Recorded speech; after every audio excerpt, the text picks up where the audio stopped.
हर हर महादेव दोस्तों, श्री शिवाय नमस्तुभ्यम। भगवान शिव की भक्ति के लिए यह मार्च 2026 का महीना बहुत ही खास है, क्योंकि इस महीने में सबसे महत्वपूर्ण प्रदोष व्रत जो कि 16 मार्च 2026 को पड़ने वाला है और वह सोमवार को है। यह व्रत सोमवार को है, इसलिए इसे सोम प्रदोष व्रत कहा जाता है, जिसका हिंदू धर्म में बड़ा ही गहरा महत्व माना गया है। धार्मिक मान्यताओं के अनुसार सोमवार का दिन भगवान भोलेनाथ को समर्पित होता है। प्रदोष व्रत भी शिव जी की कृपा पाने का सबसे उत्तम मार्ग है। जब ये दोनों एक साथ मिलते हैं तो इसका फल कई गुना बढ़ जाता है। कहते हैं कि जो भी भक्त सच्चे मन से सोम प्रदोष व्रत रखता है, उसके जीवन के सारे मानसिक तनाव दूर हो जाते हैं और सुख शांति का वास होता है। तो आइए जानते हैं दोस्तों कि सोम प्रदोष का पूजा का शुभ मुहूर्त क्या रहेगा। पंचांग के अनुसार सोम कृष्ण प्रदोष व्रत 2026 का शुभ मुहूर्त और समय रहेगा। तारीख और दिन रहेगा 16 मार्च 2026 सोमवार। प्रदोष पूजा का समय रहेगा शाम को 6:30 से रात के 8:54 तक।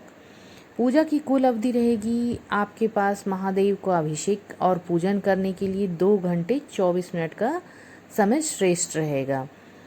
त्रयोदशी तिथि का आरंभ होगा 16 मार्च को सुबह 9:40 से और त्रयोदशी तिथि का समापन 17 मार्च को 9:23 पर होगा।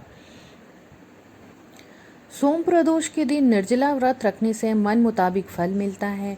सोमवार शिव जी का दिन है। इस दिन शिव पार्वती की पूजा से प्रदोष फल दोगुना हो जाता है।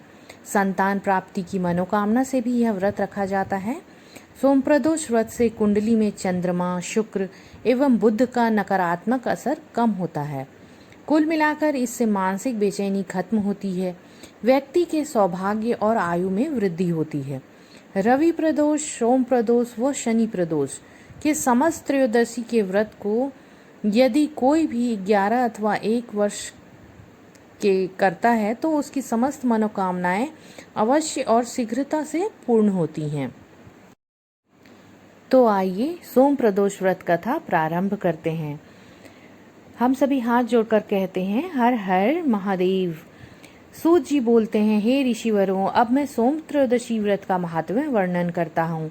प्रातः स्नान आदि कर शुद्ध पवित्र हो, शिव पार्वती का ध्यान करके पूजन करें और अर्घ दें। ओम नमः शिवाय इस मंत्र का 108 बार जाप करें, फिर स्तुति करें। हे प्रभु, मैं इस दुख सागर में गोते खाता हुआ ऋण भार से दबा ग्रह दशा से ग्रसित हूँ। हे दयालु, मेरी रक्षा कीजिए। शौनकादि ऋषि बोले, हे पूज्यवर महामते, आपने यह व्रत संपूर्ण कामनाओं के लिए बताया है। अब आप कृपा कर यह बताने का कष्ट करें कि यह व्रत किसने किया और इसका क्या फल पाया। सूत जी बोले, एक नगर में एक ब्राह्मणी रहती थी। उसके पति का स्वर्गवास हो गया था। उसका अब कोई भी आश्रयदाता नहीं था, इसलिए वह प्रातः होते ही अपने पुत्र के साथ भीख मांगने के लिए निकल पड़ती थी। भिक्षाटन से ही उसका और उसके पुत्र का पेट पलता था। एक दिन वह गरीब ब्राह्मणी घर लौट रही थी तो उसे एक लड़का घायल अवस्था में कराहता हुआ मिला। ब्राह्मणी दयावश उसे अपने घर ले आई। वह लड़का विदर्भ का राजकुमार था। शत्रु सैनिकों ने उसके राज्य पर आक्रमण कर उसके पिता को बंदी बना लिया था और राज्य पर नियंत्रण कर लिया था, इसलिए वह मारा मारा फिर रहा था। राजकुमार ब्राह्मण पुत्र के साथ ब्राह्मणी के घर रहने लगा। एक दिन अंशुमति नामक एक गंधर्व कन्या ने राजकुमार को देखा और उस पर मोहित हो गई। अगले दिन अंशुमति अपने माता पिता को राजकुमार से मिलाने लाई। उन्हें भी राजकुमार भा गया। कुछ दिनों बाद अंशुमति के माता पिता को शंकर भगवान ने स्वप्न में आदेश दिया कि राजकुमार और अंशुमति का विवाह कर दिया जाए।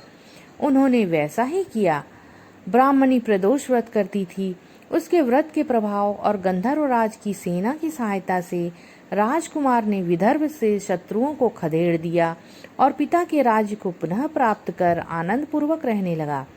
राजकुमार ने ब्राह्मण पुत्र को अपना प्रधानमंत्री बनाया। ब्राह्मणी के प्रदोष व्रत के महात्म्य से जैसे राजकुमार और ब्राह्मण पुत्र के दिन फिरे, वैसे ही भगवान शंकर अपने दूसरे भक्तों के भी दिन फेरते हैं। हर हर महादेव। श्री शिवाय नमस्तुभ्यम। संसार में भगवान शिव की पूजा सदा ही स्वर्ग और मोक्ष का हेतु है। यदि सोम प्रदोष के दिन पूजा की जाए तो उसका विशेष महात्म्य है। जो सोमवार को भगवान शंकर की पूजा करते हैं उनके लिए इस लोक और परलोक में कोई भी वस्तु दुर्लभ नहीं है। सोमवार को उपवास करके इंद्रियों को वश में रखते हुए वैदिक अथवा लौकिक मंत्रों से विधि पूर्वक भगवान शिव की पूजा करनी चाहिए। ब्रह्मचारी, गृहस्थ, कन्या, सुहागन स्त्री अथवा विधवा कोई भी क्यों न हो, भगवान शिव की पूजा करके मनोवांछित वर पा सकते हैं।